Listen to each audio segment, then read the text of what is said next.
Good afternoon, good morning, good evening, depending on where you are. My name is Robert Nelson. I'm a professor emeritus at Yale University, and it's my pleasure and my honor to welcome you to our lecture series, the Yale Lectures on Late Antique and Byzantine Art and Architecture. Our series is supported by the Institute of Sacred Music at Yale University and by the Departments of Classics and History of Art. Today, we're pleased to have speakers from Paris and from Boston.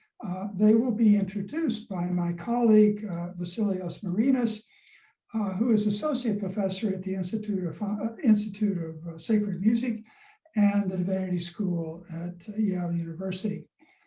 Vasilios? Thank you, Rob. It is my pleasure to introduce the speaker and the respondent today.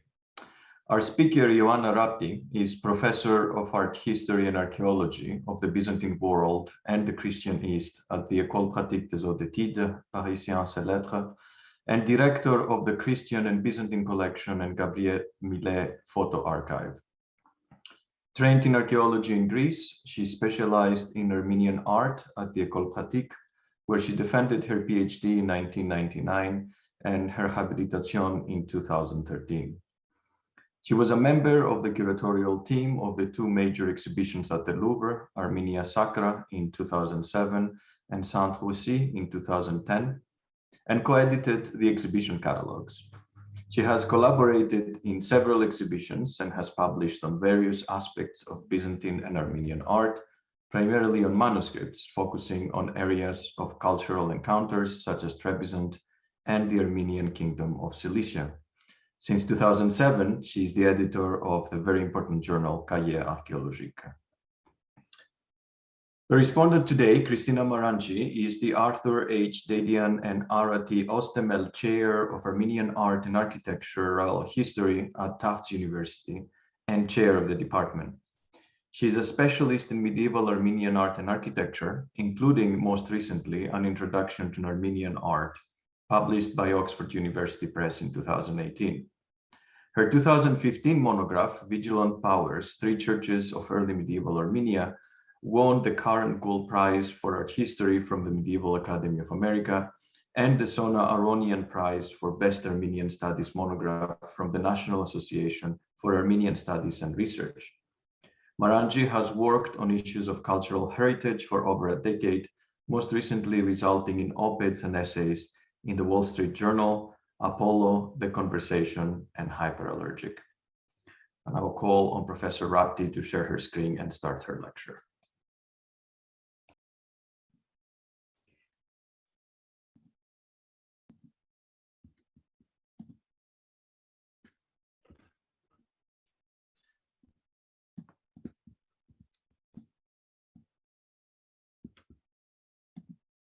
Thank you, Vasily. Can you see my screen? Is that okay? Yes. Okay, thank you very much. It is a great pleasure to take part to this series of lectures. And thank you very much, Robert Nelson and Vasilis Marinis, for this kind invitation, which is for me a honor and a challenge.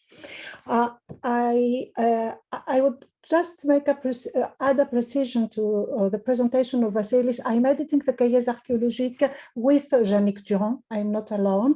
And I add here at the first slide of my PowerPoint, there is the link of the Millet Photo Archive, a part of which is online available. But my talk today will be on the Church of the Holy Cross at Artamar, one of the masterpieces of the highlights of medieval art, a major monument, and one of the best studied treasures of Armenian art. 7 years ago, while landing at the airport of Van in Turkey, early in a summer evening, I had the chance to encounter the mesmerizing view of the Church of the Holy Cross. The reverberation of the last rays of the sun setting on the lake produced a kind of halo, and the building projected in the peaceful landscape like a piece of jewelry, concealing the story of a long presence at this cradle of the human civilization. I wish you have such an experience, and I advise around-the-clock visit to this place, where I will take you virtually for the next more or less 50 minutes. In this talk, I will not compete with the bulk of academic literature, which has long attempted to unravel the meanings of this masterpiece. The first studies in Western languages by Sirar Peter Nersessian and Mehmet Ipsiroğlu valued to the Church of the Holy Cross at Ahtamar a place in a broader medieval art history and made it available beyond the limits of Armenian studies. Thanks to Catherine Jolivet-Lévy and Lynn Jones, Ahtamar has been acknowledged as an eloquent testimony of medieval court culture and as a powerful expression of the specific court culture to which was intended. The recent volume of collected studies edited by Zara Bourroussiat and Eda Vardanyan offers a valuable overview of Ahtamar's reception and keeps raising questions about its understanding. Ahtamar indeed encompasses some of the most characteristic features of the arts of the Armenians, in spite of their extreme diversity. Predilection for the cross, genuine appropriation for established iconographic patterns, insightful use of ornament, and creative management of architectural volumes and space, abstraction and expression in a very peculiar conjunction. All the same, Ahtamar stands out from any regional and local tradition and does not fit formally with any cluster of buildings. Of course, it recalls many of them, but resonates, I think, with many contemporary artistic achievements beyond Armenia. In this paper, I shall rather address this peculiar screen of images, that is Ahtamar, as a place for storytelling, and I will investigate the narrativity of its decorative program. Viewing Ahtamar as history is indeed not a new idea. Fortunately, except for the extensive literature mentioned above, contemporary evidence from texts sheds much light on the context of the monument. The history of the House of the Artsrunik, a chronicle produced, like the church, in the 10th century, in the realm of the court, has long been accessible to the Western readers, thanks to the brilliant translation by the late Robert Thompson. This is an immersion to the small kingdom of Vaspurakan. The chronicle is an immersion to the small kingdom of the Vaspurakan, which arose from the declining caliphate in the Lake Van area, with its royal residence secured on the small island of Ahtamar, facing the capital. Among the buildings of the palace and the church that the author describes extensively, only the Church of the Holy Cross has come down to us, and it is a rare privilege to view it through the author's words. Moreover, the chronicle clearly reveals the author's objective to integrate the kingdom and its sovereign into a historical continuum, so as to endow it with a biblical ancestry and enhance its roots in Mesopotamia. In this light, the unique series of Old Testament reliefs which circle the facades respond to this specific agenda.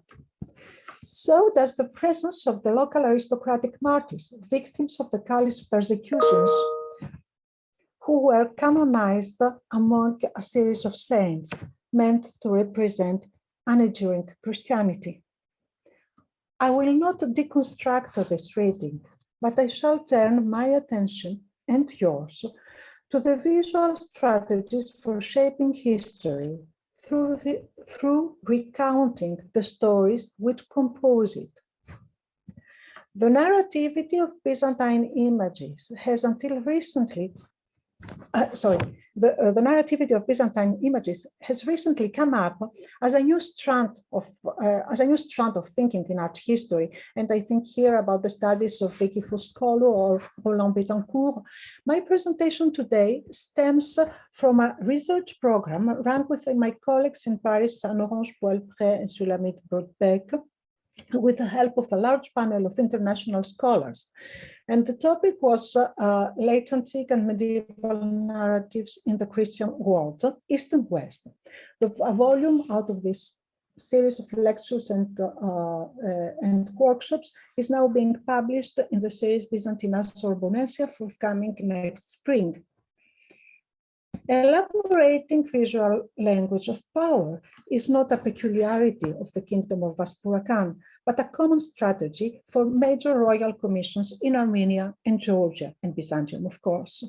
What is peculiar to Akhtamar is the unusual accumulation of images, which recall an awful lot of narratives, prompting to decipher them as illustrations, but this is not my point of view. Until recently, the term narrative has been used in scholarship as a synonym of subject or theme to distinguish action from symbols or portrayals. I shall focus on two specific topics today, which have a particularly discursive character, and will raise the question of their sources and visual construction. This narrative dynamic shall be considered as a component of the decoration rather than as an exclusive reading. This will take us to reevaluate the unique decorative program of Akhtamar within the context of the transformation of the ancient world and the appropriation of its heritage in the early Central Middle Ages. In order to understand whether the program is narrative and how it works in the ceremonial scenery for rituals of power, it is worth thinking how to look at it. The abundance of the reliefs which run around the building of the church make impossible for the eyes to embrace the whole. So, from where shall we start? Is there a beginning and an end that all stories need? For this, it is interesting to turn to the history of the House of the Arts Runic that I mentioned above, and to the literary evocation of the building in the way of an ekphrasis. The author gives an overview of the depictions from the beginning, from Abraham and David to our Lord Jesus Christ, followed by a brief mention of the orders of the prophets and apostles, each one at his place, a marvel to see. We may recognize the sacrifice of Abraham, David, and Goliath. You had a glimpse in the southern facade. Other biblical figures are put together with the monumental panel of Christ Pantocrator and the Virgin with the child, you see on the right.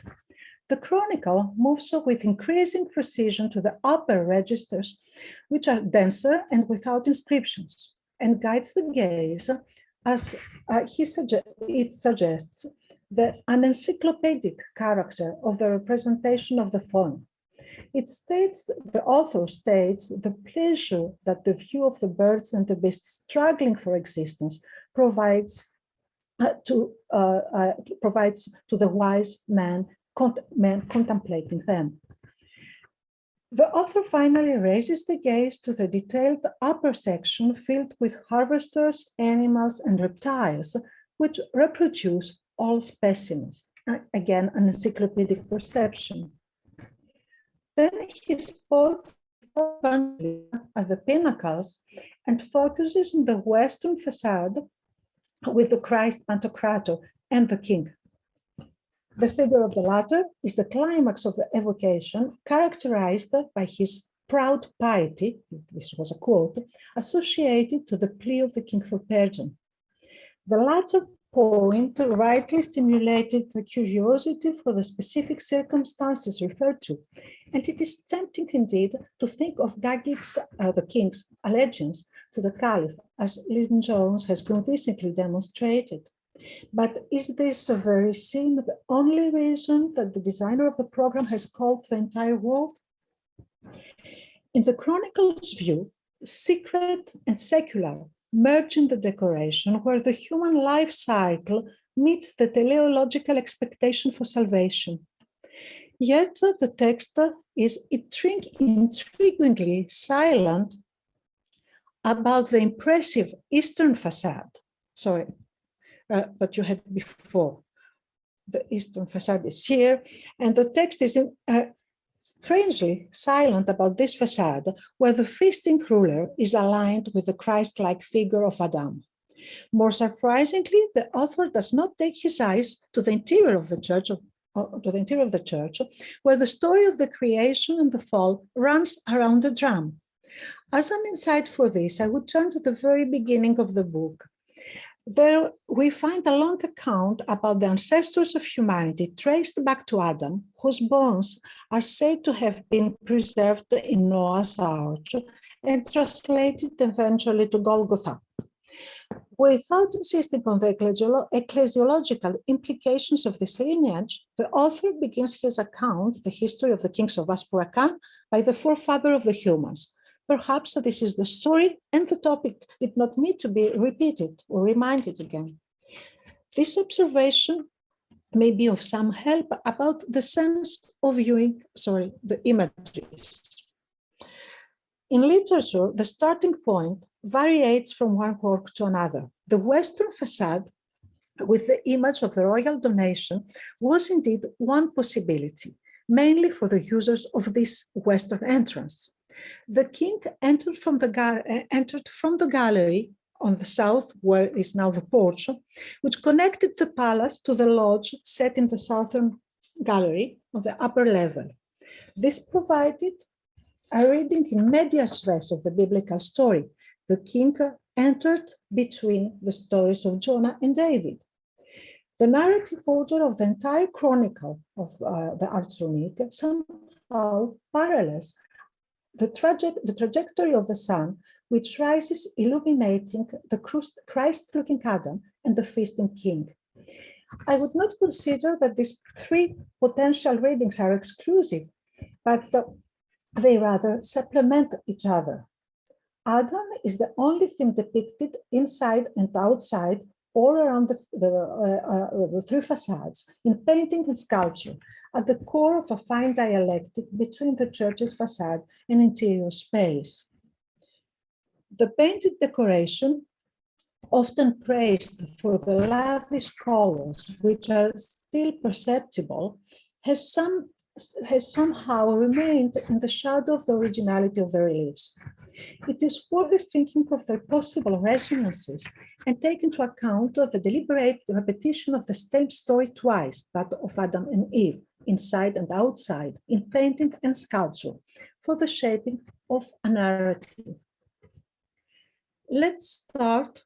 Here is the Lodge of the King from an ancient photograph published by Ellen-Jones and in the actual state of preservation. Let's start from the church's interior, where the paintings depict the main episodes of the life of Christ, alongside with a series of saints and church fathers. It is established that these paintings are arranged so as to provide a meaningful setting for the Epiphany of the King, who appeared in front of the Annunciation and the Visitation, raised on the top of a painting of the Second Coming, which has largely vanished today. Such an explanation of the king, exaltation, of the king, has perhaps led to overlook the exceptional ascension of the story of the creation at the drum of the dome. Of course, thinking about domes, we can recall San Marco at Venice, but this is one of the several domes. Or we can also think about Adam and Eve at the late antique funerary church at El Bagawat in Egypt, but here again, the story is one among other biblical episodes. The account at Tamar of the creation and fall has raised a debate between Thomas Matthews and Nicole Thierry in the 80s, in the pages of the Revue des Études Arméniennes. At the same time, when the book of Davis was under preparation and which proposes an exegetical approach. Their readings, accompanied by very helpful drawings, have been less influential than the political interpretation of the program, which makes indeed easier to understand the raison d'etre of the monument. In the Achtermar drama, the creation and the fall are recounted in a series of images, which the exact number of which is unfortunately impossible to confirm, as about a third of the drama has been erased. It is tempting, however, to hypothesize two missing episodes which could compose the highly symbolic number 9, multiple of 3 and meaningful of order. Here, however, there is no doubt about the beginning and the end of the story. It starts in the east with the shaping of Adam and ends with the closed door of the paradise kept by a seraph. The drawings of the paintings by Matthews and Thierry emphasize the individuality of each episode, that the authors tried to interpret them. In the church, however, the circularity of the dome cylinder and the rhythm of the windows suggest that the story is unfolding perpetually before the eyes of the audience. The king had an almost panoramic view from his lodge, but the now missing moments of the southern part of the drama, most likely the temptation and the consumption of the forbidden fruit, were, by their location, precluded from the eyes of the king and his escort. But let's look to what has been preserved and remains visible. The creation of Adam assimilates the creator with the Christ, visually and literally, and furthermore emphasizes his closeness with his creature. The large and heavy figure of Adam has been considered as an anticipation of his fall, but it rather conveys the physical effort made by the divine artisan. We gather who the creator is, and we may even push our understanding further, reading the gesture of creator / Jesus as a statement of Lord's goodwill, as he tenderly holds Adam's shoulder. The account goes on with Adam's loneliness, which is not visible here, and where Adam, which is badly preserved, and where Adam bears his hand behind his ear, suggesting that he is provided with senses. The creator features again as the protagonist in the creation of Eve. The rigidity of the sleeping Adam meaningfully quotes the first scene of his own creation, stressing the progression and the cohesion of the story. Eve pops out of his body, voluptuous and full of joy, held by the hand of God in a way that their arms frame Adam's head. Eve is here a female ideal for the king and a figure of the church, the female component necessary for the economy of salvation. The dynamic of the narrative goes beyond the content of each episode. Visual devices such as gestures, colors, scale, and display work like hues of words, resounding effects in a verbal discourse. They guide the perception of the story, a story that the viewer knows, but may encounter with endless delight. The naming of the animals, which is the next scene, badly damaged again, does not allow to say much about it, but about the construction of the narrative, but fortunately provides a meaningful and interesting parallel for the sculptural version of the same topic on the eastern facade, to which I will come back in a second. We can fully, here it is, we can,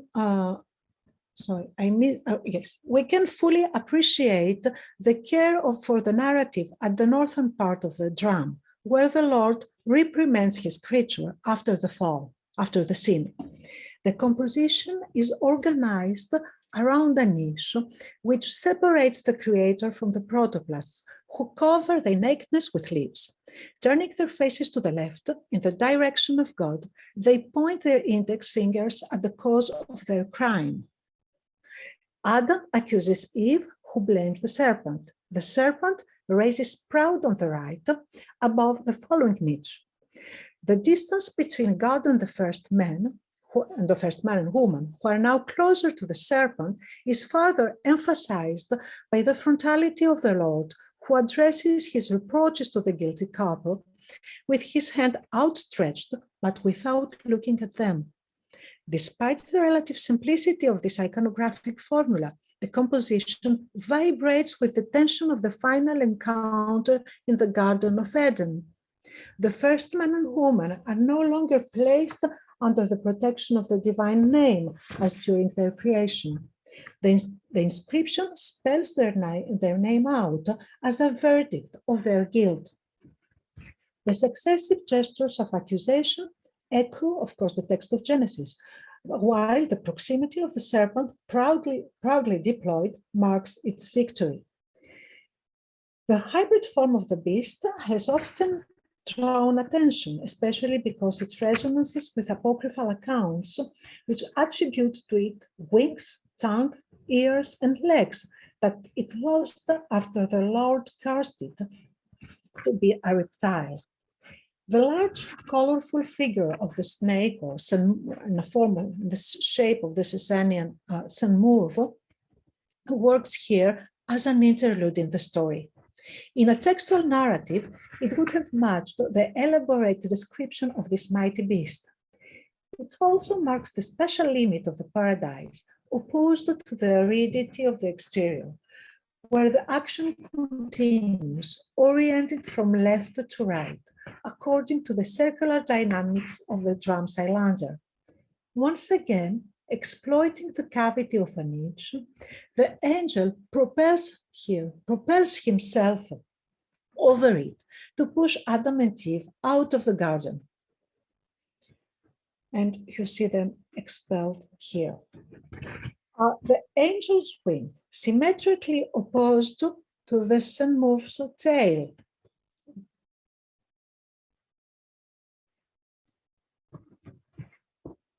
And locates the moment of action outside of the garden in a no place suggested by the absence of any vegetation at the background.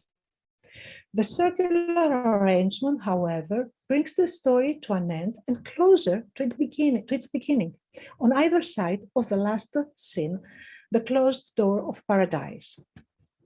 Adam's shoulder, tenderly grasped during his creation and the first sin, and violently pushed back during his punishment, expresses this dramatic turnaround.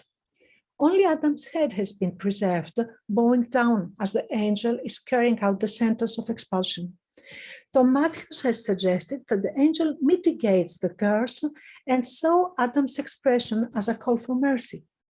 Adam's figure, however, seems more ambiguous in his resigned expression, and if we trust the few remains, his attitude betrays his fragility and announces his sufferings in life.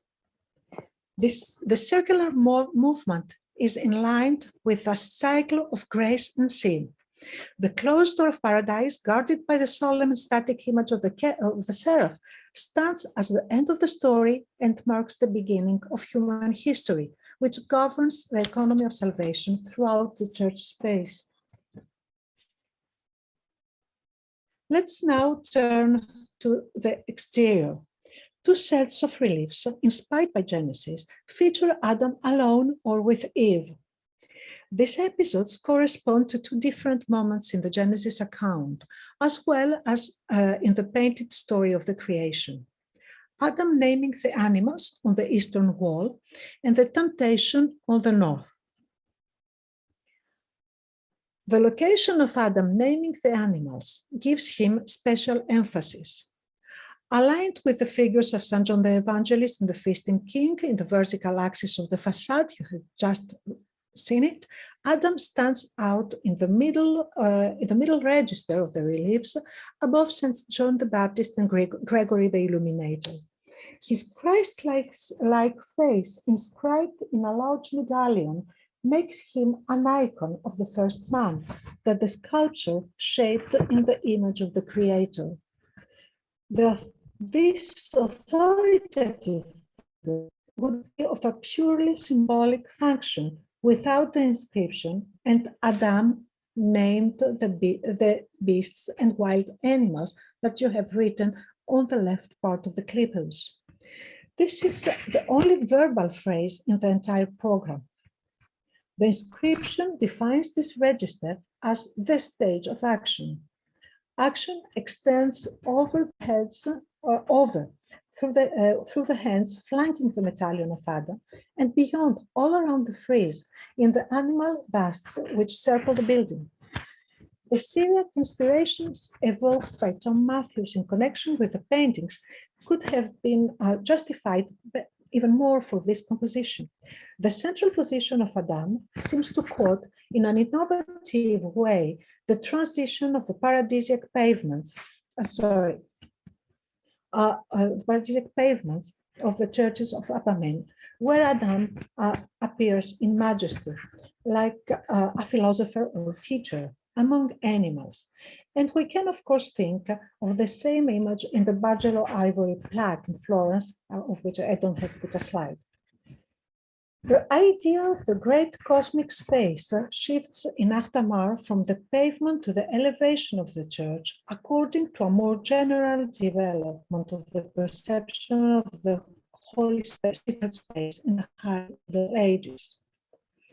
The first action of the first man sanctioned his authority over nature and his free will. Free from the details of the text, the image shows Adam in the paradise where he was installed and where he shall be restored. The eastern facade is where the second coming is expected. At the Church of the Holy Cross, the creation in the image of God and the honor of the free will is emphasized by the double depiction inside and outside through the carved and painted images of naming the animals on the same axis east-west. This interpretation meets the opening statement of the history of the Ars Runique, which is a very beautiful text and encompasses the cosmology of the kingdom of Vaspurakan and its aspirations. In the resemblance of the image, God honored man with autonomous free will and named the being made from dust Lord of the circular creation. And this idea of the circular creation is, I think, the clue for one of the clues for the understanding of the program. This idealized Adam assimilates the forefather to patriarchs and prophets who evolved throughout the church and distinguishes him dramatically for his depiction in the north. There are two images recounting the original scene. To the right of the window, Eve, identified by an inscription engraved on the block above her, kneels before a long serpent coiled around the tree and erect on two pairs of short legs. Despite the damage, we can notice the posture of Eve. She is hidden here behind the tree, and on the same and she matches, interestingly, the image of Samson killing the lion on the same wall on the eastern part of the northern facade. Both figures are kneeling, the left leg bent and both hands extended towards the lion or towards the serpent. The cliché of the fight here serves perhaps to mark the encounter as a confrontation. The repetition of the tree in the two scenes of temptation and consumption links them and enhances the consumption of the forbidden fruit. Adam and Eve carry a round fruit with their right hand, while their left hands meet in front of the tree under another fruit hanging from the branch. Absent from the texts, this gesture of tenderness tells a lot about a variation of the story which also is found in mosaic floors, as shows the beautiful fragment today preserved at the Cleveland Museum, where the hands of Adam and Eve join similarly around the fruit in a very beautiful way. The observation on of the northern facade allows us to supplement the story and connect the two episodes of the first man's rise and fall. The frieze of the animals, rendered in a very prominent relief above the biblical scenes, is interrupted in the window by a barely legible figure. Despite the erosion of the relief, we can recognize a face in profile held up by a hand reaching up the socket eye, as if pointing a tear. And perhaps the drawing makes it more helpful to follow or to view it. At the darkest spot of the facade, assimilated to the fauna, the figure of Adam stands out by the expression of his emotion. His curved posture brings him closer to the animals, but his gesture of contrition is deeply human. We may recall postures of meditation and spiritual lamentation, such as those we see in the collections of the Ladder of St. John Climacus, the detailed illustrations of which dates back to the 11th century, so years later after Achtamar. Closer in time, perhaps, and thematic, the detail of the crying Adam, or of lamenting Adam, parallels the story of the first parents as it is depicted in a series of Byzantine ivory caskets, which emphasize the sorrow of Adam more than that of the couple. And here are the two beautiful images from the items from the Walters Art Museum. Two early 14th century manuscripts show in a different way how the fall could be visualized in the pictorial space.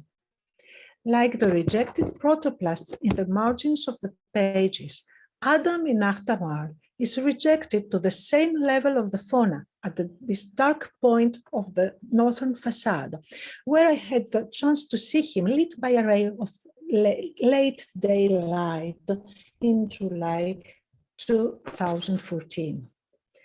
Symmetrically across the building to the south, the lamenting citizens of Nineveh in the story of Jonah respond to Adam's lament and remind the entering king of the gift of tears. This brings our attention to the second remarkable narrative of the Bible, the story of the prophet Jonah, which flanks of the access to the royal box and addresses the king with a spiritual and civic message. The story is legible and coherent. Jonah thrown into the sea, swallowed and spat out by the whale, is a particularly popular theme in Eastern Christian art, whose sensitivity associated the pleasure of prodigious adventures with the message of resurrection. The bas-relief of Jonah's story at Achtamar has an epic overtone which largely relies on the arrangement of the narrative in a specific location. The composition is organized according to a complex horizontal and vertical canvas, which creates a circular or a frame around the protagonists. The prophet is shown standing preaching to the king of Nineveh. The latter enjoys an equally central position, as it's set here as the second protagonist, unlike his rather subaltern role in the textual narrative. Such an emphasis, accentuated by the scale of the figure, serves, of course, as a paradigm for the sovereign, and it is purposeful. The contemporary attire of the king of Nineveh enhances this visual assimilation, which is particularly meaningful in the claim of the kings of Vaspurakan to descend from those of Nineveh. The action unfolds around the two heroes with continuous force. On the left, a sailing vessel stands out as another landmark. Jonah is dispatched by two sailors to the open jaws of the large fish, whose body stretched out under the hull represents the marine universe which engulfs the prophet. The tension is obvious around the very figure of Jonah. His body is fully visible, and his face confronts the head of the sea beast. The power of the storm, instead, often evoked by rolling waves, is absent here. On the other hand, the verticality of the mast and the orderly draping of the sails suggest order and stability. The order and the ship, the ecclesiastic symbolism of which becomes more explicit by the presence of St. Stephen on the top of it. Jonah is not mentioned precisely in the Chronicle of the Ars Runic, but the Ninevites offer a historical and moral reference in the account of the destruction of Dvin by an earthquake in the year 892. The earthquake is described as a subterranean agitation, as a storm with darkened waters and strong winds, comparable to that of the storm which determined the fate of Jonah. The earthquake storm reaches the city of Dvin without God taking mercy of its inhabitants, while he had spared the repentant Ninevites. So there's no reference, there's not a recounting of the story of Jonah, but the reference to the Ninevites is precise. This crossed interpretation between biblical and Armenian history is better understood in the light of the Chronicle. Again, after the destruction of Dvin, the emergence of the power of Vaspura Khan appears as the turning point authorized by the will of divine providence. By evoking the scenes with which pleased the wise men mentioned earlier in this paper, the historian of the Ars Runic offers a valuable clue to the reception not only of the animal fight to which he refers, but also to that of a larger body of images. The pleasure of seeing a lion attacking a bow may be related to the cognitive stimulation of a series of mental images, which can generate emotions and associations of ideas. The popularity of subjects such as animal fight or hunting, even in their most repetitive and standardized versions, and their recitation in prose or verse belong to a broadly culture shared among medieval elites between East and West. The considerable production of 10th and 11th century luxury arts, such as the Byzantine caskets we saw before, or the pyxes of Al-Andalus, can testify to a common or at least an analogous approach to a mythological and literary cultural heritage. Such a taste for the visual epitome of stories could go back to antiquity and revisit the principle of the Iliac tables, the miniature reliefs from the Roman period, where images and inscriptions encapsulate famous Greek epics, as Michael Squire has beautifully stated in his inspiring Iliad in a nutshell. It is worth noting that the historian of the Ars Runic calls the king lover of the words lover. The radiant plan and the elegance of the forms of the Holy Cross allow the comparison with sanctuary works of art and fit with its function to house a relic indispensable for the secret arsenal of the kingdom. Nevertheless, it is in itself a jewel to the crown. During the building of the Holy Cross, the appropriation of the past is an integral part of core culture.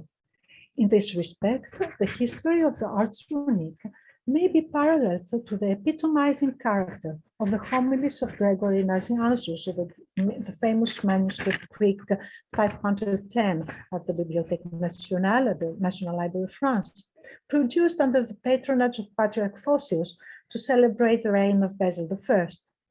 Or in the West, this could meet in terms of analogy, the integration of St. Jerome's story in the visual introductions to the Carolingian Bibles. And for this, I refer to the work of my colleague Anne-Orange Poitret. The eloquent and subtle images rewrite the history of humanity and that of the Church, according to the sensitivity of the designer and the dedicatee, who is honored by means of typological associations. These visual epitomes are physically disconnected from the body of the texts and the oral traditions from which they may draw.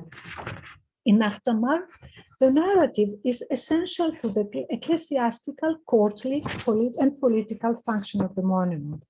Narration governs to various degrees the entire iconographic program. The privileged place of the story of Adam offers perhaps the most characteristic testimony to this.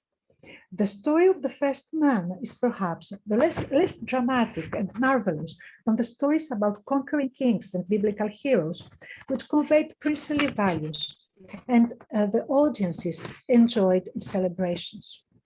It is nonetheless the epic of the archetypal struggle between good and evil. At the crossroads of Christian and Muslim East, the universality of the paradigm of Adam, a character common to the mythology of the ancestors of Islam, is raised at the level of the ambition of the kingdom. The assimilation of the sovereign to the first man was obviously intelligible for Christian and Muslim thought and audience.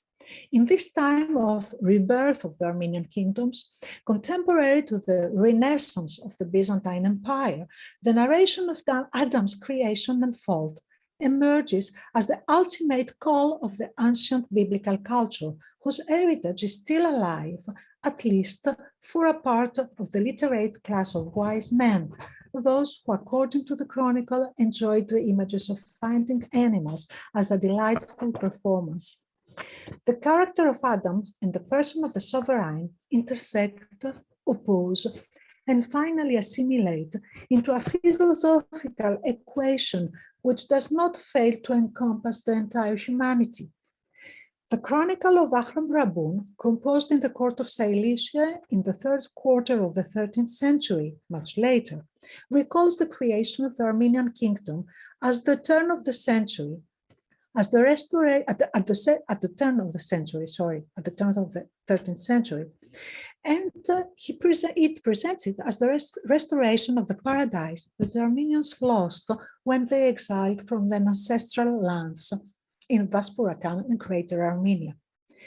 Earlier in the 13th century, the rise and fall of the first man and woman crowned the princely southern entrance to the church of St. Sophia Trebizond as an original statement, which, according to Anthony Eastman, may be explained by Armenian, Syriac, and Iranian ideas. However, as Eastman rightly pointed, the Trebizond reliefs are not a citation or a reminiscence of Ahtamar. At Trebizond, the puzzling sense of viewing the story from right to left, the oddity of which has been pointed as an Eastern accent, could also follow the movement of light.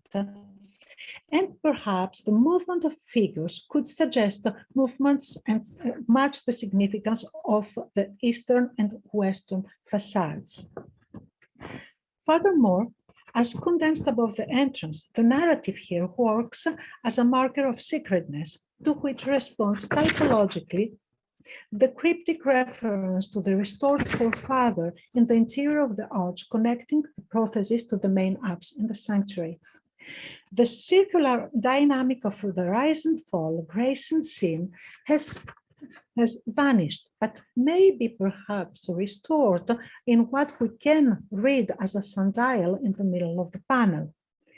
Back to Ahtamar's decoration, the elaborate narrativity of paintings and sculpture that I have tried to show privilege the lateral perspective of the contemporaneous court culture than a linear iconographic progression within a regional or even less a national tradition.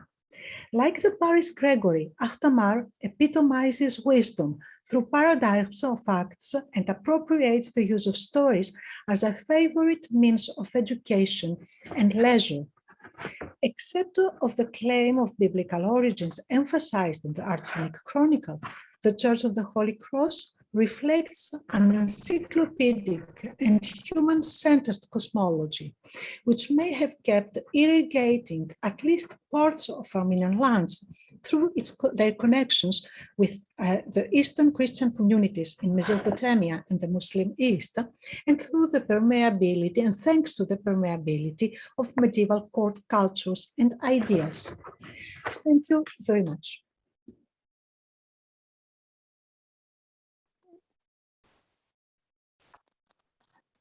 Thank you, Ioana. I think I'll just start my response. Okay, well, thank you first to Robin Vasilis for this honor to respond. And let me say that it is a pleasure to meet Ioana again in this context. I happened to meet her exactly 20 years ago when we had lunch together at the Medici on the University of Chicago campus, both of us under the kindly eye of Professor Robert Nelson.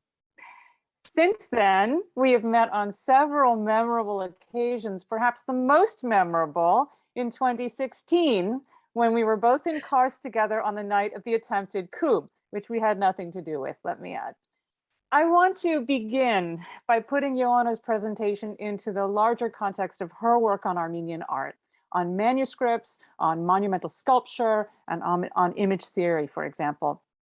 What I find compelling and singularly Ioana is that she asks big questions, whether it's about identity or about image worship, or in this case, about narrativity, and that those questions are accompanied by close and sustained attention to the literary, historical, and liturgical traditions.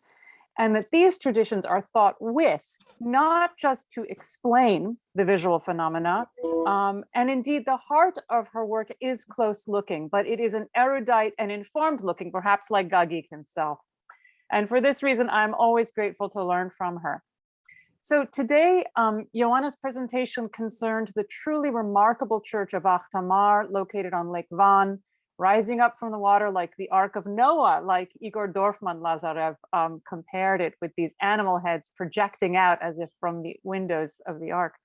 Akhtamar is probably the most famous monument of Armenian art, so famous that it was featured in Marilyn Stockstad's Art History, our big art history survey, at least for the first edition, and then it went to the cutting room.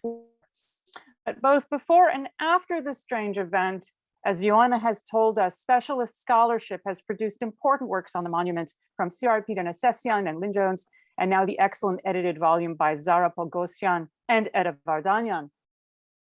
And now we have Ioana. So Ioana's focus is the question of narrative. And in exploring this question, she draws on the most important written text produced in relation to Akhtamar, and that is the history of the House of the Artsurnik, Patmutjuntanen Artsurniats. This text is valuable not only because it has a long description of the bas-reliefs and the church and the palace, but also because, as she has shown us, the way it constructs history, beginning with Genesis. Ioana's account, her presentation, starts with the iconographical and visual analysis of the frescoes in the drum. And she notes, I think, so astutely the circular format and how that accords with the cycle of grace and sin found in the episodes. Then she turns to the exterior reliefs with Adam naming the animals on the east wall and the temptation on the north. And as she notes, and I think this is fascinating, that Genesis 2:19 about the Adam naming the animals is the only prose inscription on Akhtamar. And I think that's fascinating and important. And my favorite part of all was the penitent Adam figure on the north wall. This is just a beautiful, it was a beautiful discussion, and also her additions with Penn. Original sin, thus, is on the north side, associated with death and penance. And then the paper moves to the Jonah narrative, that long continuous narrative on the south. In her conclusion, she talks more about reception, about Gagik, about erudition, and explores the images as edifying and pleasing epitomes, and in relation to elite patterns of reading and viewing shared with communities across the Mediterranean and over time. And so her observations lead her to view the narrative cycle of Akhtamar as informing and informed by an encyclopedic and human-centered cosmology, one that is affirmed by the Artsruni Chronicle itself. This is an erudite reading of relevant texts. It's a close and sensitive visual analysis, and it's bold and big thinking about what Armenian images can and are doing. It pays attention to location, to scale, and to architectural space, and also to diurnal time and the properties of light. So this is a powerful interpretation, and it's also set within a larger cultural and diachronic context. Here are some of my own reflections as on the presentation.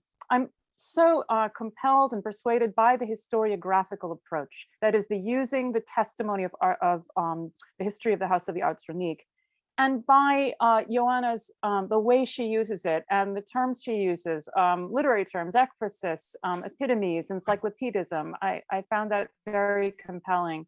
For me, I went back again to this text, and I was really struck by the first few pages, which are all about, as Ioanna notes, the luminous bodies of the sun and the moon, the celestial movements of circularity and rotation. These are really dominant, and they appear as a kind of almost like exposing the gears of the mechanism of the history before it gets into the chronological sequence. And this is also something that you see later in Stepanos Taronetsi, this insistence on really beginning with light, and also with the division that light creates into days and months and years. I love too this her discussion of the Lord of the circular creation, and that's the first sentence of Artsruni. So he says, it reads, in the resemblance of his image, God honored him as Lord of the circular creation. And as she notes, this is in Armenian Bolora Gerd. And this is interesting because the Gerd part specifically refers to buildings and construction, and that makes a particularly nice analogy to Akhtamar, and makes me think too about the centralized plan of Akhtamar. Clearly Gagik could have chosen a domed basilica, but instead we have this more centralized form with the shrinking of those corner areas. So fascinating. And I also loved thinking about light and just thinking about it more and more in the drum, and how those windows are almost create data in the narrative. So if you think about the light as a protagonist, so you have the seraph, and then you have the window. And if you don't just think of it as an aperture, but you think about it as light, then you have a kind of very interesting and maybe more complicated narrative. So I think that was fascinating. Also, and I'm glad we have the slide up, the relationship between the shadows created by those protomes and on the narratives below is very interesting. And I know that Elizabeth Redgate is working on a larger project to do with Akhtamar and those protome shadows. So I won't say any more about it, but I think what's important for us in relation to the creation idea is that if we see these animals as in relation to creation, then we have creation kind of casting constantly a shadow on everything that happens below, which is, I think, so interesting. And again, gives us an idea of the way light and shadow forms a kind of protagonist in this sculptural program. So the other thing too that then becomes interesting is thinking about sculptural style, because it's very interesting. And you know, Ioanna, from being there, how razor flat some of those narrative scenes are below. So they rise up from the wall surface, but then they're flat, you know, like the Jonah, those lower scenes, whereas the protome projects out. So it's interesting to think about how the sculptural style is informed specifically by the way light works on the walls. And you know, that's not something that's specific to Akhtamar, but it's a way of thinking about style that is that I think it seemed new to me. Then I want to turn to Gagik, and again, I love the connections that you make between Gagik and Adam. And of course, Lynn Jones has talked a lot about that as well. I was struck reading again, because again, going back to the history of the House of the Arts Runique, this idea of autonomy, that God is endowing Adam, I was struck that the word that's used is Hansnishan, which is, which yes, is already used in the Bible to mean, self-restraint, self-control. But Ishhan, I think for Gagik would have meant something more particular. So there's a kind of sense of, you get reminded already in the story of the creation of the worldly ruler with this term. I thought that was interesting too. And then the other thing I wonder, and I know you know this, maybe this is just something that I was thinking about, is that we have this letter of Gagik to the emperor concerning the faith, and it's written after Akhtamar was constructed. It was written in the 930s, and it was recently discussed by Igor Dorfman-Lazarev, in which he talks about it in relation to concepts of rhetoric, and Dorfman-Lazarev is interested in showing how Gagik is able to take both, to kind of consider both the side of the Byzantines and Chalcedonianism, and also have his own side. And he has what Dorfman-Lazarev calls a kind of intellectual or mental flexibility. I thought that was interesting too. And maybe because it's a primary source, it might be interesting to kind of think about in relation also to the decorative program. Just a possibility. And better than I do, all the various kinds of texts that can now be, since you've kind of opened up this erudite way of seeing, how many different kinds of texts we can think about in relation to Akhtamar, from contemporary philosophy to commentaries on Genesis, and here we of course Michael Stone's work on Adam, and then liturgical texts. And so I'm just winding up here, but I think liturgical texts also offer us an interesting way of thinking about how Akhtamar was received. And I am reminded, and this is just a very narrow corner of interpretation, but I was reminded of the consecration of the painted church, which we have in manuscript form, from 10th, early 11th centuries. And in it, there's a phrase so this is a liturgical rite called the consecration of a painted church. And in it is the phrase, God who dwells on high. It's coming from the Psalm 112, verse 5. And so I can imagine for someone involved in, if this rite was performed at Akhtamar, that would have had special meaning given the scene of creation in the drum. But maybe even more than that, I wonder if it wouldn't be useful too to think about, and here I'm just searching for my book, the Khosrow Andravatsi's commentary on the Divine Liturgy. Of course, he is, I think he's Gregory of Narek's uncle, I think. And he's operating in Vaspuragan. This is a wonderful, by the way, bilingual edition by Peter Cowie. But this is very interesting because of the way he explains the liturgy. And there's a moment in his discussion of the Eucharist when he's explaining it, and he explains it in relation to the insufflation of Adam. So that might be interesting too to think about in relation to the Adam program at Akhtamar. And then a couple more points before I stop. Liturgy brings me to acoustics, and you've probably noticed, as I have, that Akhtamar has perfect acoustics. I have never heard an Armenian church that has such amazing resonance. And I was lucky enough to go there with my husband, who sings in the Armenian church. And I made him, whenever we would go to an Armenian church, I would make him sing something from the Badarak. And it was shocking to hear how good the acoustics of Akhtamar are. So as much as it's a famous building for its program of sculpture and frescoes, it has, if you think about it in terms of maybe the goals of Akhtamar, this kind of extraordinary control over images and narrative, but that control, it was also over the sounds that were coming out of that building. So just a random thought. And then the last thing I'll say is just more of a question. I wonder what we can maybe do with the frescoes in the drum. You know, I love my Adobe Photoshop, and I've tried a little bit with going back to my own photos and seeing what else I could draw out, but I think there might be potential for finding more. whether it's details or whether, but that's something that just that raises, for me, there's a possibility.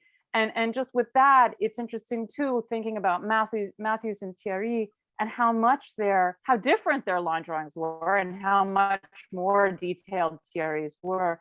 And so how those reconstructions relate to questions of interpretation. So I do wonder, I hope that it might be possible to glean more evidence now that we have so many more software techniques from those frescoes than we already have. But that's just, these are just more questions in my mind. And I just want to thank you so much for yet again another incredibly erudite and compelling presentation, Joanna. Thank you.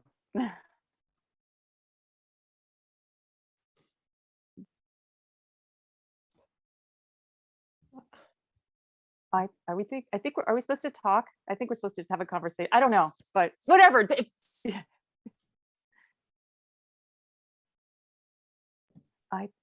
You need to unmute.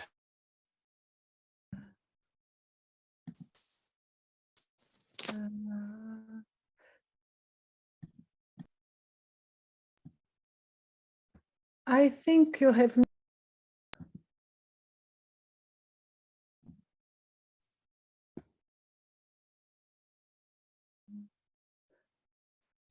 Your microphone is on. Can you hear me now? Yes. Yes. Yes. Ah, okay, excellent. So thank you, Christina, for all these observations and this dialogue. I'm very flattered that my talk raised so interesting commentaries, I didn't want to leave my chair to pick my own copy of Khosrow Vanzevatsis commentary. Well, it's less glamorous than yours. It's a photocopy, but it's written and annotated throughout. Indeed, I mean, for many years, I was sure that I would never write a single line on Ahtamar. There was so much literature, so intimidating. And I had decided to teach Ahtamar, but not to write on it. And I was thinking that there were so many other things to find out about Armenian art. And I still believe that we have to look to other things. And Ahtamar is not the average item of Armenian art, but it is a very meaningful exception. Anyway, but I think that there is there are tons of pages that can be written on Ahtamar, and several clever and interesting projects that can be built around the monument. And of course, the investigation with technical media that we have today, and which are quite reliable, to think about sound, about the materiality of the monument, is something that I hope it will be possible to do at some point, given moreover that the monument is quite well preserved. Yeah. And this is perhaps the reason actually that your husband could sing in the church, because there are no carpets and all these things which parasite in the space in other monuments. And as it is a national park, we can also have the contact with nature that we don't have in other places, of course, because of urbanization and other things. And Ahtamar is indeed a monument to experience. So and this makes it difficult to study. It is so engaging. But actually, what I try to show, and I try to think about is that Ahtamar opens to several broader questions of medieval art historians. And for a long time, I was taught, when I was as a student, I was taught that the Byzantine images are not narrative. They work for other things. And I wouldn't like to contest that the images can be vehicles to secret experience, and they can be symbols. They can constantly encapsulate several ideas. And I was taught when I was young that narrative images appear somehow with the Paleologan Renaissance in the late Middle Ages, and this is a pattern of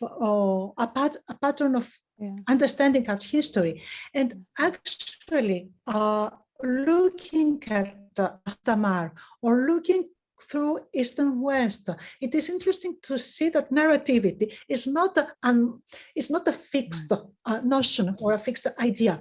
Narrativity changes from antiquity to the late Middle Ages and to the early modern period in the Eastern and the Western world. And what I found really compelling in looking at from the narrative point of view, Ahtamar, was the interesting opening to the major question of for art historians, that is image and text. Image and text usually would try to match images with texts, or to understand the images in the light of the text. And it is fascinating to see that in Ahtamar, we have the entire chronicle of the Ars Runic resounding, and not only his description of the church. Yeah, that's fascinating. I just want to jump in and say it's so interesting in this respect to compare what happens at Ani Cathedral, some decades later, because there you have, and I don't think it wasn't deliberate. I know that's a double negative, but I mean, Ani Cathedral is such a different kind of expression of political identity, of theology. I mean, it's different expression. I think a lot of the sentiments are similar, but it's so different in the way it looks. So you have this long inscription where at Ahtamar you have, reduction of figures. I mean, these are all things that are well known, but it's striking to think of them in this respect, and thinking about this issue of narrative and how, in Ani Cathedral, the exterior, it's the narrative that's told is in text. So that's interesting to think about. I wanted to ask one more question, Ioana, about the way narrative is constructed, the way the stories are told, the unfolding of stories in the Genesis drum versus outside. And you talked a lot about the gestures in the drum, and I guess in addition to, this is what I wanted to ask. In addition to the drum, the other narratives in the church, so the scenes of, the life of Christ, is there anything to say about narration as it develops in those lower zones, or not? Or are they sort of unremarkable? To tell you the truth is that I have not examined in such a detail all the painted narratives in the church, but maybe that's another project we can do, because although other people have done that, but I think that's too where there's a need for using software to do better work to understand what's there. Absolutely. What I try to do, however, because in order to build this narrativity or narratological reading, I also relied to texts, to studies by philologists who have done very interesting work in the recent years, but I couldn't talk about that today. Yeah. But anyway, I tried to see if there is one pattern of narrative or several. And I think there are several. And the narratives pertaining to the king are built, constructed in parallel with the chronicle, and reflect the same ideas. The narratives of and of course the climax is the story in the drum of the dome, and the narratives of from the Gospels. Yeah. I think are told to for the exaltation to Yeah, frame the right. king rather than to tell the story of the Gospels. This is also very interesting because it shows a historical, and I think that what could apply the philosophical perception of Old Testament as history of the humanity, but also as an edifying history. And I tried. This is, I don't know if I can continue showing my, yes, I tried to work on, to think from a narrative point of view, other contemporary works of art. And also what I have not commented on very much, the image of David and Goliath, which is very narrative from a point of view and less narrative from another, because the action is not, there's no, obviously there are not many things happening, but there are. So I looked from a narratological point of view to the famous Paris Psalter, which could sound very pretentious, but I did that very modestly, and I don't pretend to have the solution for the Paris Psalter. But anyway, I found the same device, the inscriptions, pointing, progressing with the action. So the first inscription appears to transcribe the song of the daughters of the Hebrews, and the second one is the only verbal form again, the only verb with a participle here, but the only verbal form at the climax of the story when David receives the crown. And I think that this in pictorial languages, the use of inscriptions and their management is indeed a narratological visual pattern. And I was struck in the Paris Psalter by the head of the beheaded Goliath, who has his eyes big, wide open. It is difficult to see that in the manuscript itself, but you have a special tension that you can barely feel, but you find at the same, we are almost in the same period. The Paris Psalter is in the middle, more or less middle of the 10th century, with the proleptic depiction of Goliath, who seems like cutting his head off. I mean, he's holding his sword behind his neck, but in a proleptic way, this announces his forthcoming beheading. And the Arabic dressed King Saul behind David is all the irony of the story, which is told in the Bible.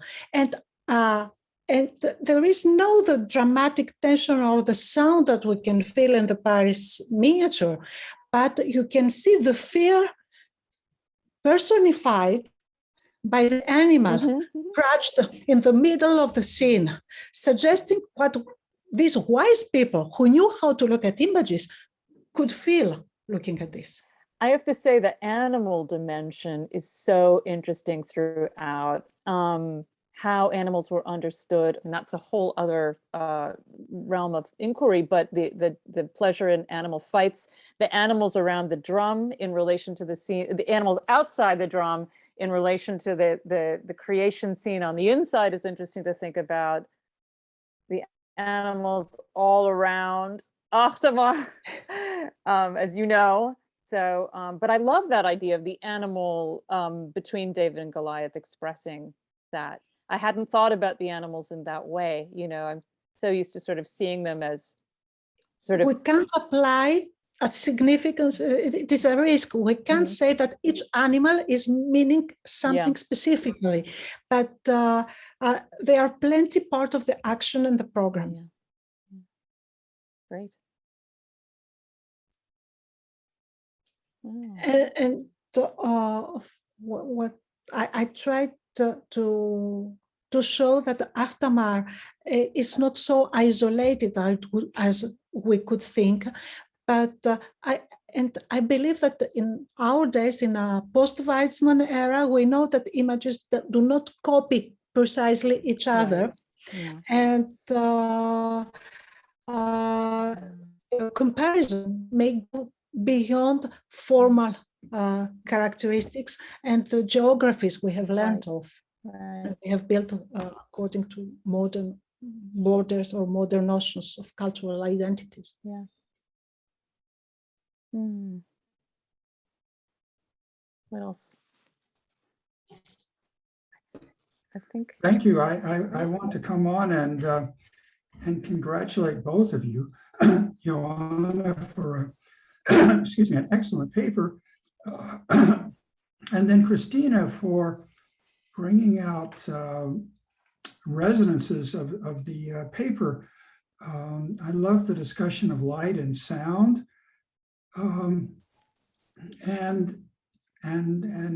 emphasizing Joanna's regard for the experience of viewing the images where they were seen from, and finally here in the discussion and the images that are still on the screen, thinking about the role of animals on the outside of the church in a place where animals were plentiful. It seems to me that the animals in some way are replacing the personifications in the Paris Psalter. Personifications in the Paris Psalter are giving you the experience and the dynamic of what's going on. But here in Ahtamar, it's animals that are doing that, which I find is very, very interesting. For a monument that's on an island and surrounded by nature versus a Psalter that's made for the great city of Constantinople. This discussion throughout our presentations today about history and narrative and time, I think leads us very, very naturally to the next lecture in our series, which is by Anne Marie Yason of the University of Southern California. She will speak about architectural restoration and the sensory experience of time in late antiquity. And the respondent next week, and for Anne Marie's talk, is Kimberly Bowes of the University of Pennsylvania. All of that will take place on January 14, so of the next year. So it remains for me to wish everybody listening, wherever you are in the world, to have a happy new year and a great Christmas season. And we will see you back in 2022. Thank you very much.